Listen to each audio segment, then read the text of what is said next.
What is up, CSGs? Welcome to another episode of Rockets Talk. The storm could not stop us, man. They almost had me, bro. Your boy was in here sweating like a criminal in the back of a cop car in my house because I had no power. So, bro, I just got my power back yesterday. And, yeah, I'm watching all these games. Obviously, we got Reed Sheppard cooking. Wanted to get on cam and talk about it. But it's been, just watching from my phone. This is what I've been doing. Did the Rockets get the steal of the draft potentially? What are we looking like, man? Hey, man, I don't think well, first of all, shout out to everyone, that has been affected by the storm. Obviously, I hope everyone's doing okay. Sorry that you had to go through that. I lost power in the tornado for 5-6 days. So terrible situation. Hope the city gets up and bounces back. But to answer your question, I don't think Rockets fans could have asked for a better 2 games out the gate from Reed Sheppard. I mean, this is the best. Like, I remember when Jalen Green's summer league, he came out hot and like he was hitting crazy, shots and threes and like floaters. And it just like, it really looked like, oh my God, we had one. And I think Reed has even surpassed what Jalen was doing. I think Reed has the best summer league so far in terms of the first summer league, right? Because obviously Tari and Jabari came back and went crazy. But he's having the best rookie summer league of any of the core. I don't know if you agree with that, but that's what I think. I would say, probably, yeah. Just off when it comes to efficiency, I'm thinking of like Jalen's was pretty amazing. Jalen's was really good. They do it in different ways. The way I judge summer league, honestly, is not just based on just the stats, is how they're impacting the game. I think Jalen showed it from a superstar perspective, right? Like this as an alpha scorer, what they're going to look like amongst like lower competition. Then you had even Sengun had some good flashes where he was able to show his playmaking, where you saw some of the things he did.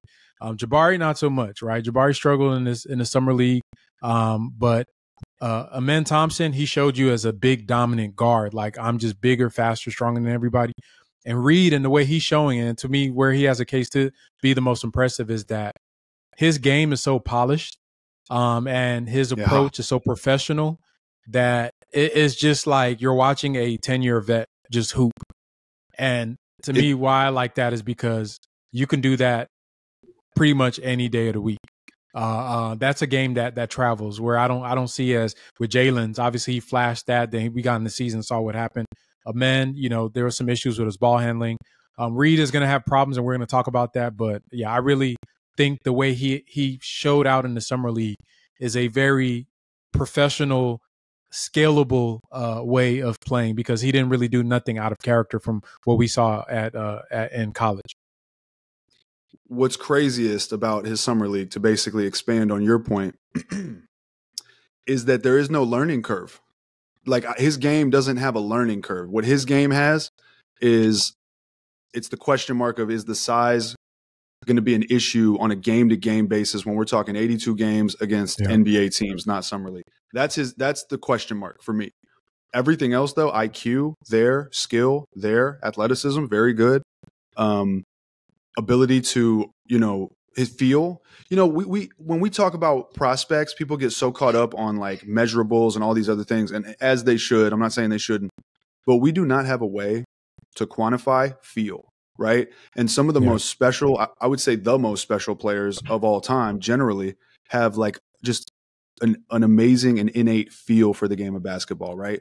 Michael Jordan was so fluid. He knew where to be on the court. He knew how to attack. Like there was no second guessing in his game. And then you look at every other great, Kobe, LeBron, like these guys, Steph Curry, incredible feel. Olajuwon, just fluidity, dream shake, feel, knew how to like get defenders off their heels, pump fakes, up and unders, whatever, right? Everyone does it in different ways. But Reed Sheppard has feel. I'm not saying he's got that type of feel, right? But I see people making some Chris Paul comparisons, and I think that's You are people? Okay. People. Okay. So I think that's actually a really interesting comparison. But then he shoots threes, bro, like from the logo. Right. So like he mixes, I think Red 94 said something like he's like a love child of Steph Curry and Chris Paul with a little bit of Mark Price. And that's the best case scenario, but that gets me excited. And that's kind of what I've seen from him so far.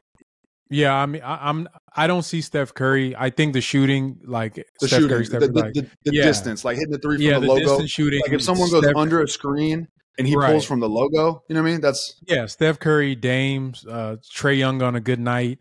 I guess the modern drop, what I call drop killers, right? The guards yep, that if you go under is good night. He's one of those, right? And I think yep. to me, the reason I don't see Steph Curry because the way Steph gets off is really based on his dribble package. I think Reed is still his handles are good, but they're not like Steph Curry good. And I think the trigger isn't as fast, even though it is fast. Steph is like That's little correct. smidget of air, I'm pulling it. And Well, I think Steph's that the greatest shooter of all time. Yeah. So I mean, I know we throw out these names. I'm trying not to do it, but the CP3 thing, the reason I see it, and it's just a comp I think generally everybody can understand. If I name some random, like real niche player, you know, but CP, the reason I say it, I'm not saying he's Chris Paul. He's not as good of a passer or a ball handler or a defender as Chris Paul, but the feel that you're describing, bro, the ability to really like his passing to me is the thing that shocked me the most. The level of playmaking that he has, uh, coupled with his shooting, is such a weird dynamic that I really can't really think of a player that has that because Steph doesn't pass like Reed Sheppard is a better floor. He sees the floor better than Steph. Like right now, I promise. I'm not lying to you. Yeah. I mean, the skip passing, the ability to, to get in the paint and be able to see the full court, the head movements, able to draw defenders with his eyes, really seeing all those things on full display, controlling the offense, the off ball action, seeing the cutters, and just kind of bending the defense. But he lacks paint pressure, so it's not like he's getting them to commit because he's like this dynamic athlete that's just burning people to the cup.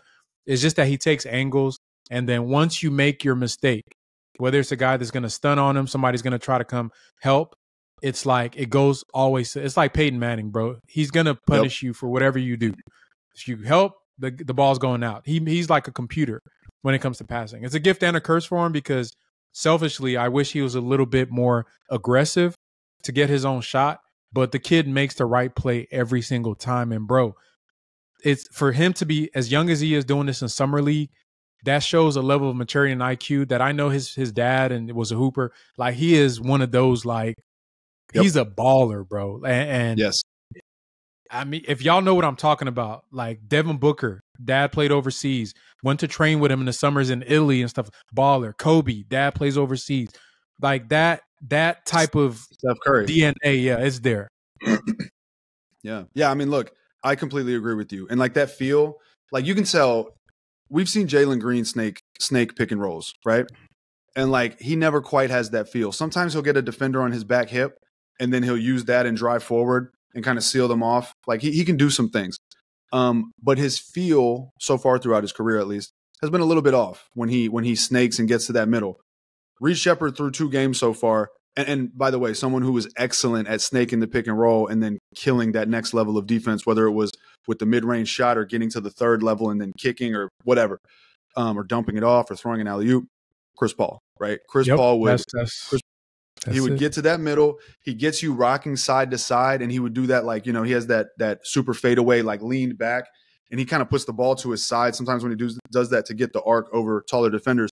Reed Sheppard elevates. He gets off the ground on his jump shot, but he can do it going to his side, and he hit several of them tonight against the Wizards. And he will, he'll get super high as he's floating away from you, and he can shoot. That's special. That's Chris Paul, right? Bro. That's literally Chris Paul elevates really high on his pull-ups, like on his middies. But he goes like backwards. You know what I mean? Yeah, he goes backwards, but he also goes to the side, especially on the ones where he snakes it across. The elevation to me to get it over the bigger defender is so Chris Paul. The fadeaway is there. I mean, that's not an easy shot for a young kid. That's not. It's not.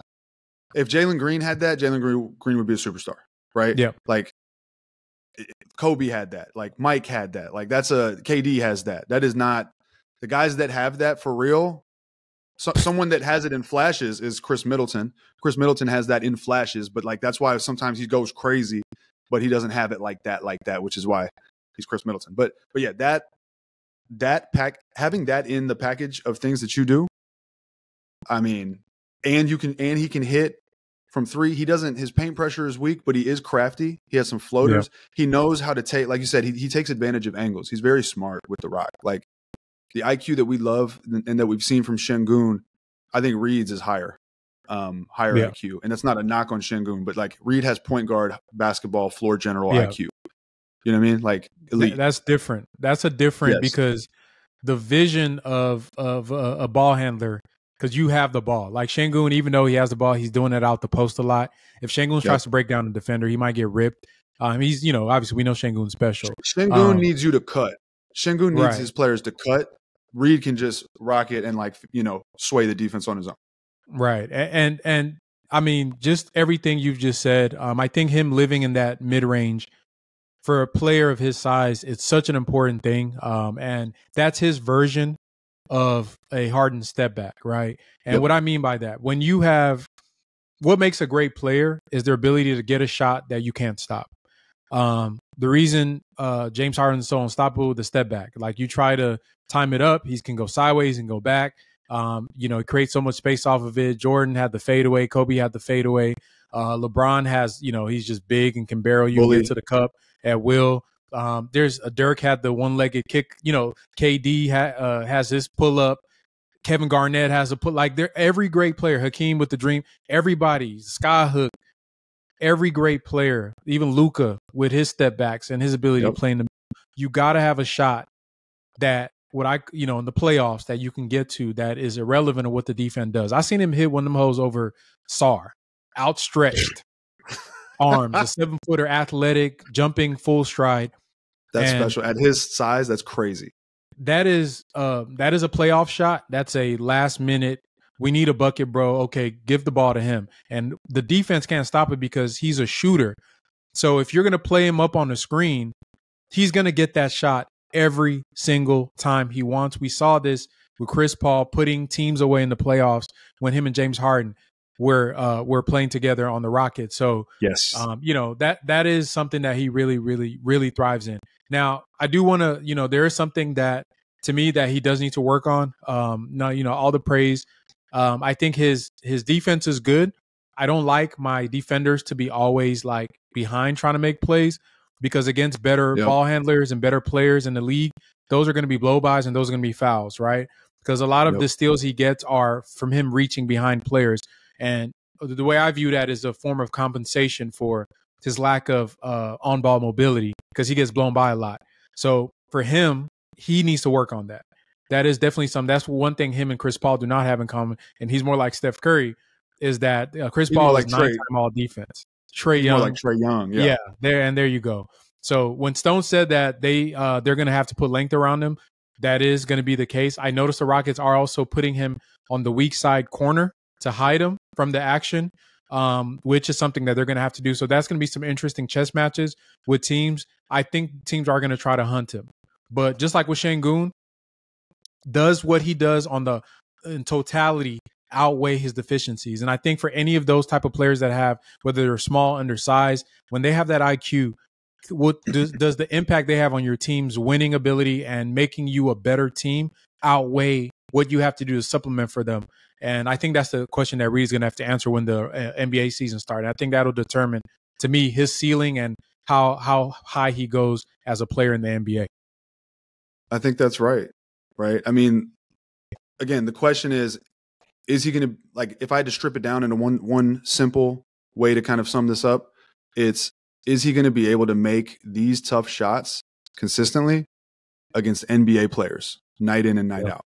If he can, he's going to be doing some very special things. And then the next question, I guess, would obviously be, like you said, do his defensive deficiencies get outweighed by what he does elsewhere, right? Because if he's able to do that at that level, distribute at the level that he's already kind of showing, run an offense, I mean, man, we'll see. I will say the size, I agree with you, the size is going to be an issue on defense. So one question that immediately comes to mind is, him and Sengun on the floor together. Like, what does that look like defensively? Because at this moment in time, there is potential that the Rockets' two most gifted offensive players in terms of both running an offense and being able to score efficiently, creating for themselves and creating for others, Sengun, and then maybe Reed Sheppard might be second on that list. Too early to tell, but just based off what he's showing us,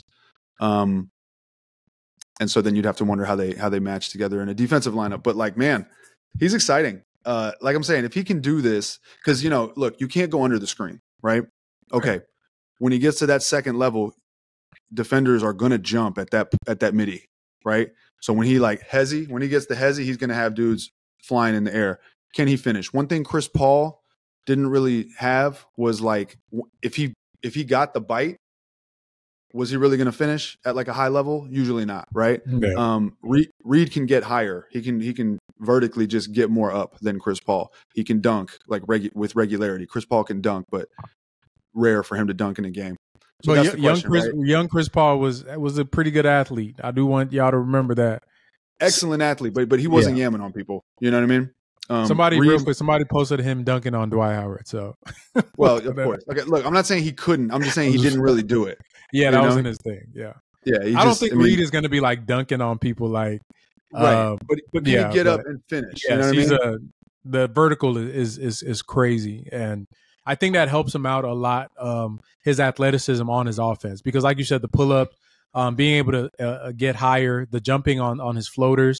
And just the explosiveness that he gets to his shot with is going to be important. He needs to translate that to his defense, because I feel like the way Fred VanVleet plays with his body, that'd be a great mentor for him to play under, because they are very similar as well. Honestly, I think Reed offensively is in the just certain aspects. I'm not going to give him. I know people are going crazy. It's still summer league. We are assuming a lot. I'd like to see him play with a real team.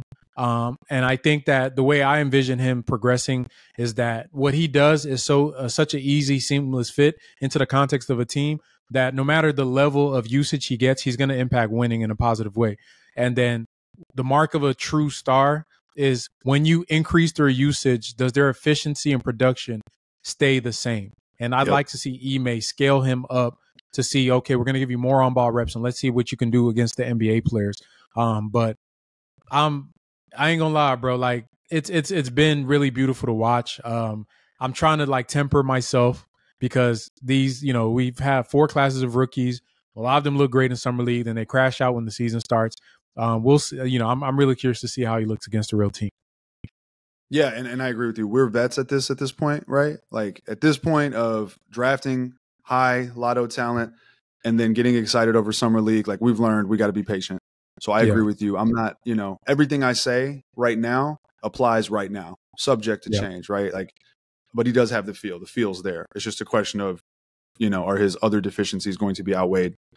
But if they're not, I mean, if he can get to his spots and if he can make his shots, and if, he has the ability to play his passing lanes without getting ripped and without throwing the ball away, and like, if all of that comes together, I mean, I don't know.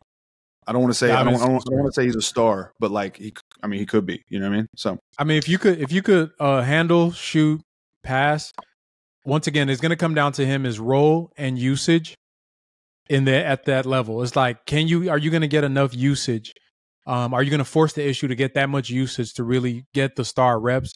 And I think that that's going to be determined by just a lot of factors. One being whether he's outplaying some of the players that are already on the court, and then also the defense. And I think Ime is very defensive leaning, but Reed provides such a skill that we need like right now. Like some of the plays where he was off ball in the slot or the wing area, just him just standing there, it just opens up a whole world of spacing for any ball handler. It made Cam Whitmore, even you can have Alperen Sengun on the court now comfortably with Reed out there, just because you can't really help off of him. And if you do help off of him, the non-shooter becomes a screener. And now you're just giving him like those Klay Thompson weak side screen 3-pointers.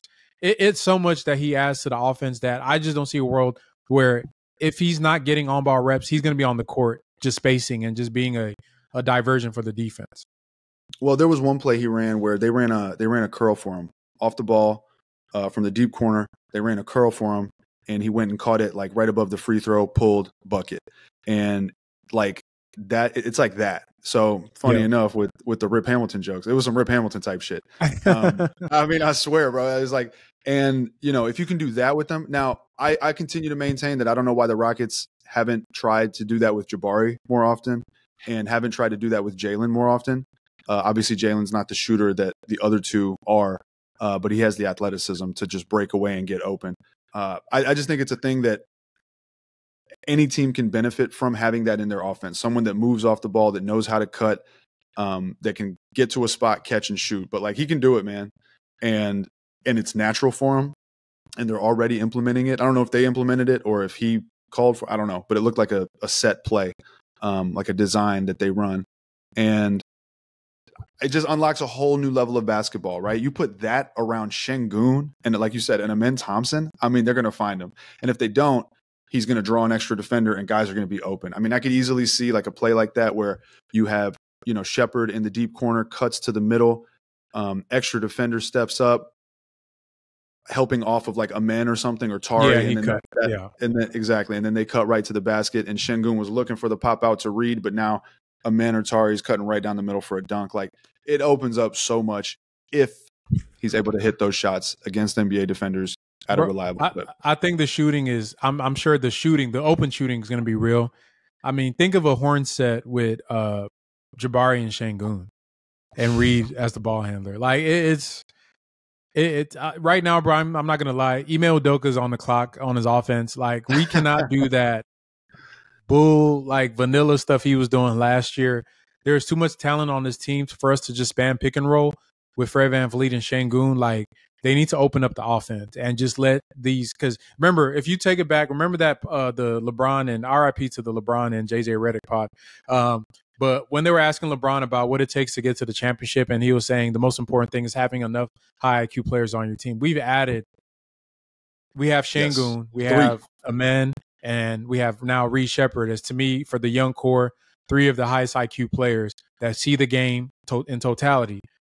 You could, like, that is not easy to do, to get that many like good field players on a team together. And that's the makings of what you call beautiful basketball. You think about the Warriors dynasties, the Spurs dynasties, it's a bunch of guys like the Reed Sheppards of the world, the Senguns of the world. Some of them, like Boris Diaw, like, these dudes are not great athletes. They're slow, they're short. Manu, like Tony Park, these are not big dunkers. They just basketball you to death. And that's what I want to see from the Rockets. And Ime coming from that Popovich tree. Bro, he got to show me some, bro. You got to show me. Man, it really feels like it's all sliding in, though. Like, they have high IQ players, they have skilled players, they have who I think is one of the top 5 to 10 coaches in the league, who comes from the tree of a team known for playing the beautiful game. Right? Spain played England today in the European Cup, the Euro Cup Championship. Spain won. Spain plays a soccer version of the 2014 Spurs. They just move and cut and move and cut. They just they IQ you to death with the mixture of skill, and the ball is just moving like a ping pong ball. And I mean, it's just hard to, you can't really mess with it. So Sengun can find guy. He can draw double teams. Oh, that's the other thing. If Reed's able to do this, it's another player. It's probably only the second player so far, I would say, other than like March Jalen of last season, that would draw a double team, potentially could draw a double team, like on offense, right? Or make defenders leave. Yes, leave their assignment and jump and try to trap the ball up top to open up extra defenders. We've only seen that with Sengun. We've only seen that with Jalen, and I'm talking on a consistent basis with Jalen when he was going crazy in March, and teams were like, "Yo, we got to double this dude," and they started trapping him, get the ball out of his hands, and rely on the rest of the team to screw up. So if he could be that, then damn, man. I mean, we're talking IQ. Now we got some shooting. You got the vets with Steven Adams and Jeff Green and Fred VanVleet and I guess Dylan Brooks. And then you guys. and then you got guys that you got 2 to 3 to maybe 4 guys that would be Sengun. Well, I'd say 5 potentially. Sengun, Amen, Reed Sheppard, Jalen Green, so maybe, and then Fred VanVleet. Sorry, so Sengun, Fred VanVleet, Reed Sheppard, Amen Thompson, and maybe Jalen Green if he hits that, like if he carries March over into next season. And if not Jalen Green, then fine, 4. I mean, that's a lot of guys who can create for themselves, create for others. Some of them do it at different levels. Some like Sengun and potentially Reed Sheppard, I think, can do it at like the elite level. Amen has that potential. Going to be a little harder for him to unlock that because he can't like pull up and hit a midi. but he's an excellent, at the very least, excellent secondary creator. And then we'll see what happens with Jalen's ability to create. But like, that's a lot of versatility and elite potential offensively. Yeah. I'm definitely I'm curious to see what the the complementary lineups they're going to put together for them. I think the 2-man game between him and Alp, if they ever do get that cooking, is going to be something to behold, because IQ gets IQ. It wasn't a mistake that him and the men kind of connected early. I think Jalen and Reed next to each other is a incredibly high potential combination. Cam Whitmore, real quick, as we haven't even talked about him. Yeah, Cam. I'm gonna say this. They were interviewing Rafaels Stone, and he said on one of the comments he said is that they basically wanted to challenge Cam to pass more, and this is literally bar for bar what he said about one Jay Gupp, Josh Christopher, who came into Summer League, basically ignored his GM and his coach, and thought he was prime Kobe, and just ball hogged his way to not being on the team anymore. The reason I'm bringing this up is that one of the knocks I've had on Cam, love Cam, I think like physically and just gift-wise, probably the best scoring prospect on the team, and it might not even be close. Talking about 3-level scorer, the size, he's already built like a big-time scorer, the explosiveness, dynamic. The thing with him that has always been a shortcoming is his ability to feel the game out. And I think that what he's shown, even though he has his ups and downs in the games, what he's shown overall in these 2 games I've seen is that he is actually somebody that grows and wants to learn. And I think for a player as young as he is, that's so important. The fact that he's trying to pass, he's not just, if you remember last year, he was a ball stopper, ultimate. Anytime the ball got to him, he has to get his little dribble off, and then he'll just try to get a shot. Now you can see his processing, thinking about the ball. He made some great passes. I'm really impressed with his play. I think he looks poised and mature, and it's going to be interesting. A lot of people try to say Reed is Jalen's. Like, that is not, Jalen Green and Reed are not fighting for the same spot, in my opinion. I think they are adjacent to each other. I think Reed is going to be behind Fred VanVleet, and once Fred is gone, that's Reed's spot to take. I think Jalen's a replacement, if he is not up to par this season, is either going to be Cam Whitmore or a player that's not on the roster yet. I don't think it's Reed Sheppard. They're not the same. They don't do the same things for our team. So, but Cam Whitmore, he looks good, man. I like what I see. And this is with him. You have to contextualize that. This is with him having the ability and the green light to do whatever. And I think he played very tempered compared to a lot of guys that we've seen in previous years. Yeah, I mean, he's basically built in a lab to score, right? We know that. Yeah. Can he develop? It would be nice if he could develop more feel and more instinctive ability to move the ball quickly. I might be in the minority. I don't necessarily need Cam Whitmore to be dropping 6 dimes a night. Okay. If he does with his scoring ability, he's going to be a superstar. So I guess that's the ideal scenario. But like, I'd be totally cool with Cam dropping, scoring and just 2-3 dimes a night instead of like 0.8, right? He does get his. He does not get his in the context of an offense, right? He's like your classic. I think he was 19 last season, right? He's like your classic Gen Z. Everything in my bag. Damn, I'm good. But he does it. He's so good at it that he can do that in like within a designed NBA offense. He can hijack an NBA offense and score efficiently enough, right? So like, he's good. But if he could just get a little more feel, it doesn't have to manifest in assists. I just want more feel, and he has some feel. Like, he had that baseline cut. Yeah, cutting. Yep, like he can cut. He knows how to hit that baseline, right? And he'll do it. He's not afraid to do it. First bucket of Summer League was Cam cutting baseline and Reed-diming him up with the bounce pass to the baseline. Yeah. Right? Tonight, I think it was Jonathan. I think it was Jonathan, Nate Williams. Can't remember, but he bounced cross left, and then he came back right. And as soon as he came back right, Cam read it and Cam cut from the weak side. And he threw it up and he threw it down, right? So like, he has that. And that is, I mean, like, for a player with his athleticism and his size and just mass, to have that is excellent, right? Because he can score in ISO. He knows how to cut. He just got to feel the game out, feel the floor out, and like understand how defenders are moving. Right now, he's just like, yo, I'm gonna go, super fast, chop you, like put my move on and get to the basket. He's never thinking like, yo, when I put this move on and then the defender moves, like what else is available? He's just thinking like, I'm chopping my defender and getting to the basket. And, so when he can unlock that second level. So I guess what I'm saying is it doesn't have to be like, oh, I need Cam like dropping 3, 4, 5 dimes a night.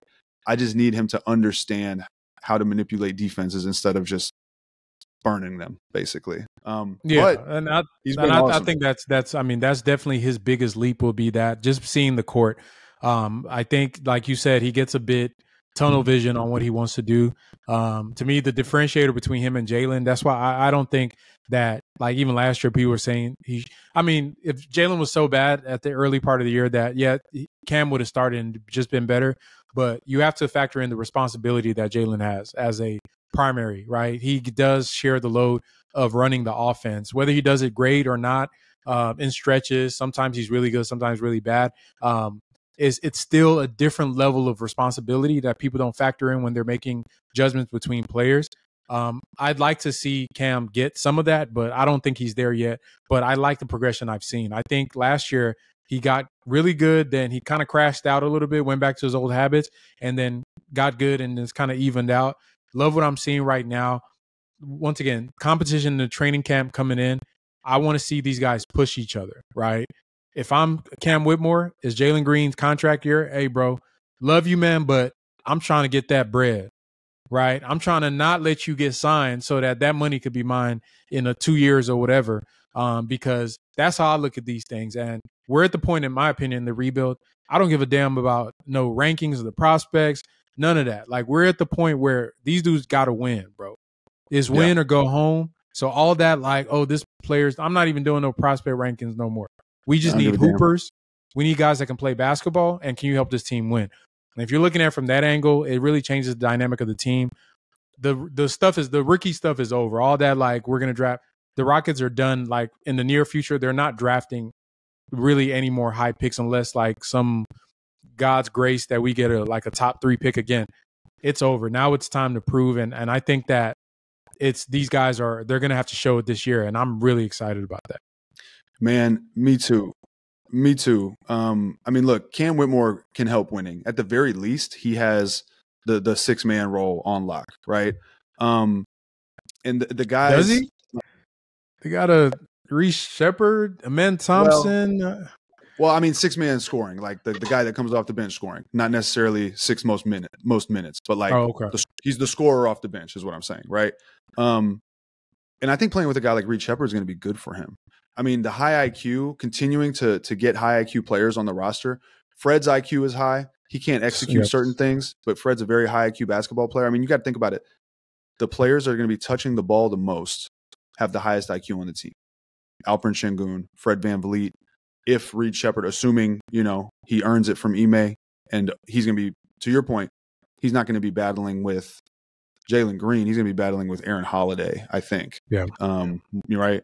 So, and then Alperen Thompson, right? Jalen Green compared to Cam, like one way I would illustrate the distinction between them is that Jalen Green can run a pick and roll with Alperen Sengun, for example, right? He doesn't run a pick and roll and throw it over the top. He's a one-read guy on the pick and roll, and that's the bounce pass rolling down the middle.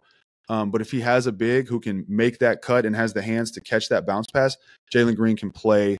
He can run the pick and roll. The other issue is that he just hasn't been able to hit that mid-range shot enough when he snakes that pick and roll and then floats away. The shot that Reed hits, we talk about Jalen, we're like, man, he's off balance on the shot. So is Reed. He looks off balance because he's floating, but he's actually got, very good balance. But it's funny how, like, that's the shot, right? That's the shot that can change so many things in basketball. So, but that is a distinction. Jalen can run that pick and roll. Cam cannot, at least not yet, right? So, but yeah, dude, they have. You know what? I'll say this too. I'll give the Rockets credit. I've been critical because the Rockets haven't made certain moves to like get more draft picks or whatever. But the Oklahoma City picks are going to start conveying without having the Brooklyn picks, right? And so it feels like they rounded up as much talent as they could, like before losing those picks, and that so far it's like they have so much to work with right now that not having those picks has been made up for. I feel like, right? They have such a deep pool of talent. I mean, we're talking core 7. That's a lot of players, right? If you could just hit on 2 to 3 of them at a very high level, you should be good, right? But multiple of them are good, and multiple of them have a role. And it would be ideal, man, if Tari gets role player money, if Jabari gets role player money, and they're able, and then we'll figure out what they do with, Sengun and Jalen Green's extensions and all that. But if they're able to financially keep the winning contributors on this team together, it should be fun for the next 3-4 years. And that's facts. And that to me, the more players you have, the more likelihood other guys are going to get role player money. There's only one ball, and there's only a certain amount of usage and shots that are going to be able to divvy it out. There's only a certain amount of ball handling duties and creation duties that you would get a star money for. And I think that, once again, when it comes down to whether a player can be a star or not, it comes down to what your role is and the opportunities you get. Reed Sheppard, I'm curious to see how Ime envisions his fit on the team. Is it this, on-off kind of off-ball guard, on-ball guard, or do they see him as, you're the guy? Like, give him the ball when he's even in the second unit. Like, Reed, you have the ball. And if he gets, to me, the best path for him to get there is him being on ball. Like, just let him run a lot of on ball. Then with the starters early, he can be off. But I think that they kind of eat into, and this is where we're going to get to with this team, is that at some point, the 7, they're going to be vying for the same pie, right? Everybody is. And we already seen it this summer with Jalen and Alp. And we were talking off camera about the interview with Stone. And I think it was there was an interview he did on SiriusXM, was it? Where he basically said that Alperen Sengun is not going anywhere, that they got a lot of calls from teams about all their players, but they're not moving Sengun this season, at least.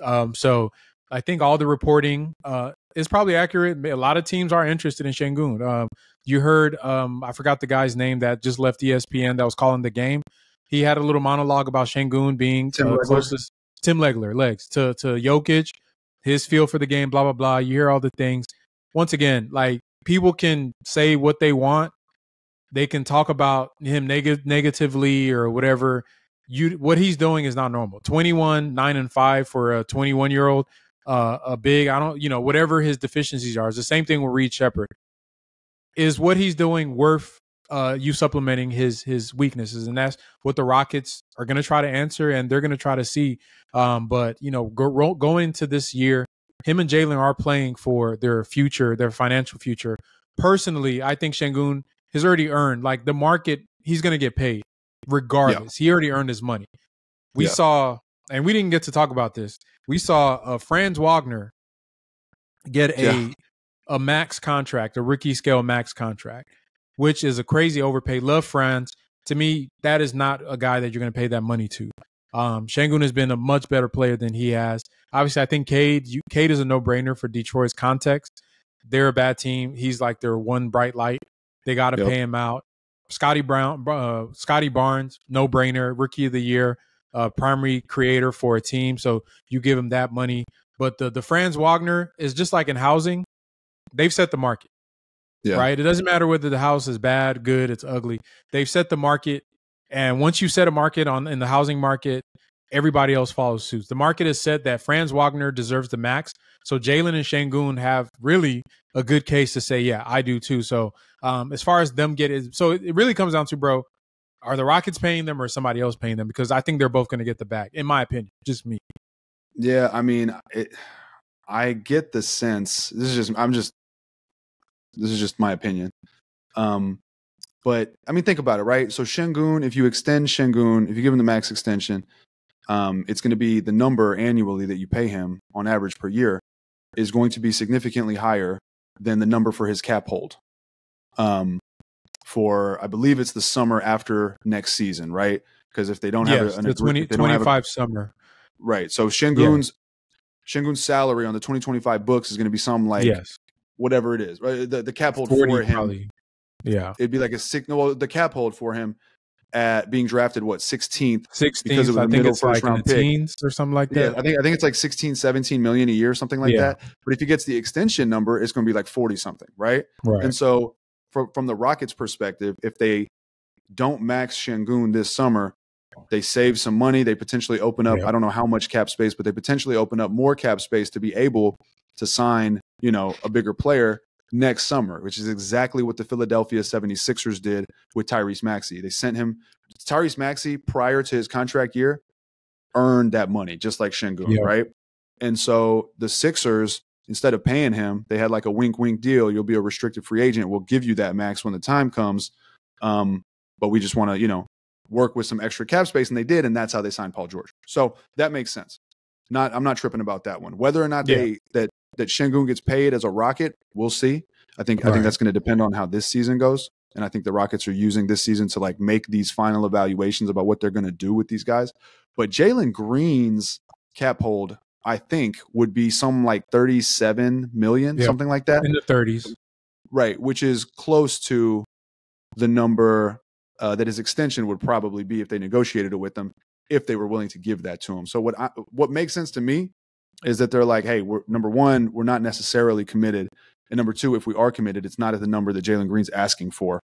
And therefore, they're going to give him the final season just to save whatever that marginal amount may be, 3, 4, 5 million, whatever it is from what Jalen's asking, the difference between 37 million and whatever Jalen's at. What's Franz's deal? 250 for 5? Is it 50? Like, how much is it? It's I don't know the exact number. It's like 250, 260 for 5. Yeah, it's the max. Like, it's the max. Okay, so maybe there is like a significant difference. I don't know, but my point is, the numbers make a little bit less sense with Jalen's extension unless the Rockets don't think they should pay him whatever he's asking for. So that's the interesting thing. To your question, who's going to be paying him? I don't know, but the cool thing about this core that they've drafted is like they just seem to complement each other. I think it's rare that you draft a roster and it like the pieces fit. The current piece that I see that really doesn't fit is Dillon Brooks. Dillon Brooks was awesome in the first half of last season. He played out of his mind, but like I feel like at this point, if you're bringing Tari Eason back and you're keeping Jabari Smith and you want Amen Thompson to get run, like Dillon Brooks makes things complicated, but everything else seems to fit. Yeah, I mean, Dillon is going to be the odd man out. I have a feeling that Ime really loves him, so I'm sure he's going to play. And I don't know if you caught the Canada versus U.S. game. Kind of a mixed bag, man. He was having a little bit of CTE on offense and playing good defense. So I don't know. It just gave me some PTSD about him. And then the post game stuff, I don't know. Dillon is all over the place. I still, I think he's going to help the team win. I wonder if Ime is open to opening that door of him not starting, because I feel like if it's open competition, maybe Tari, maybe it's Amen, possibly Amen. I really think Amen is going to be good in that slot. But I could see them just letting him play because he's a guaranteed contract. Some of the politics come in. Back to your point about the cap holds and stuff like that. I think that with these type of situations, you do have to be careful. I agree with everything. Everybody that understands the reason the Rockets are doing it, you are 100% right. But on the human side of this thing, right? Let's talk about the relational part with the players. There is a risk, and we do have to mention that the Rockets are taking a risk on players souring on the team. And to me, where this can go wrong for the Rockets is if we have a disappointing season. If we have a disappointing season and the guys don't play as well as they want to, then you do run the risk of a player that sees an opportunity to leave, where you get into the situation of the DeAndre Ayton, where even though you give them the number, it's just a matter of when they want to leave because they just don't like the context they're in.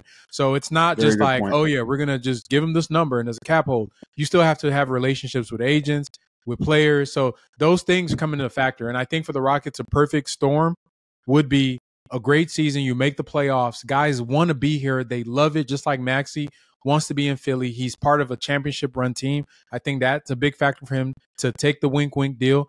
You're a player that was drafted really late. I think Maxey was in the 20s. So it's a little different for Jalen. It's a little different from Sengun, which I think he's a little closer to Maxey. So there's all those kind of human factors. The Rafaels Stone. Rafaels Stone's trying to have his cake and eat it too. And for the sake of the Rockets, I hope he threads this needle really, really well. But I'm not going to pretend that there are not some issues that could come up if this doesn't go right. But I think it's for them, they're doing the prudent thing, and I would do the same thing, honestly, because you have so many players. Yeah, and I think it's just the nature of the beast. I mean, they got to do one or the other, right? We've seen both situations backfire. We've seen the situation you described backfire where, you get a DeAndre Ayton situation where you give him the number, and in his case, he wasn't worth the number, but they give him the number, right? And then they part ways regardless because it just doesn't work out. Or, you give them the number, and it's not that they like sour on you. They just, maybe they don't live up to the number that you paid them. And now you got a contract on your books that you don't know what to do with. And it's kind of an anchor. And I would have to imagine that they're not 100% certain on Jalen Green just because the numbers don't show it. They're very numbers driven. They seem very numbers driven, right? And the numbers are not in favor of Jalen Green. If you look at like the total production, they are in like March. So we'll see what they end up doing like with that. But you're right. I mean, they could sour. I think in a lot of ways it's interesting because they overperformed last season, right? Just like the Texans, they overperformed. But now the real expectations have kicked in conjunction with that. Like you overperform, everyone loves a story, but now the expectations are there. So you can't come back and win 43 games. That would be a disappointment, right? Unless the seeding works out in your favor. But more than likely, they got to come back and win at least 45 to 50. 48, 49. Like is this a 48 win team? I don't know. I think it could be. If they all take their leaps and they're really maturing, which we're three years in to the rebuild now, maybe some of these guys are really like maturing physically, mentally. Maybe they take that leap. Maybe Udoka, comes out of his shell offensively and like starts opening things up and they really like take that leap. But if they don't, to your point, what happens, right? What happens if they win like 44 games and they're the 9 seed and they make one play-in game and lose it or something like that? Or is that enough to keep everyone satisfied and happy about the future and everyone together? Because if not, that's when the tough conversations start to happen. These are facts. These are the breaks. And with that, we can wrap it up there. We got a couple more summer league games. Do you think they're going to shut down Reed Sheppard? I kind of heard them saying because he played the whole second half might be an indication. Him and Cam are done for the summer. I mean, Cam, I'm fine if they shut Cam down, but I hope they don't shut Reed down. Yeah, that'd be kind of. Yeah, I need it. I need to see him get more reps on ball. Honestly, I get it. By the way, I forgot to point this out about him. I guess I'll say it at the very end here.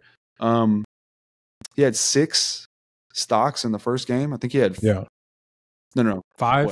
steals and like a block or something like that. He had 5 steals and 1 block against the Wizards tonight. In the first game, I think he had 3 blocks and 1 steal. So 10 stocks in 2 games, 5 per. His block shots are basically the Van Vliet version of the block where like he rips somebody as they're going up to shoot it, which they should just call that a steal. But anyways, my point is the active hands thing is real. To your point, you can't really just rely on that. But like, I mean, he's putting up these numbers efficiently, 20-something, 7, 6, 5, whatever. And then he's also like racking those numbers up. So that's very encouraging too. Forgot to mention those stats. Yeah, those are great. And to me, it just shows IQ. That's an IQ. Those are IQ plays. And a lot of the really, really good, like AI was really good at getting steals. And you think about like James Harden and Reed low-key a potential scorer. I've never, we haven't seen high usage version of him. To me, like that's the biggest mystery for him is going to be, let's ramp up the usage. And let's see what this do. Like, if Cam sits, bro, I need him to take 25 shots. Just get him for in the summer league. Yeah, and also, there's a difference between like shooting the gap on a passing lane and getting a steal and gambling, basically, which is like those are AI steals. Those are Russ steals, right? But Van Vliet and seemingly Reed Sheppard, these are like on the ball.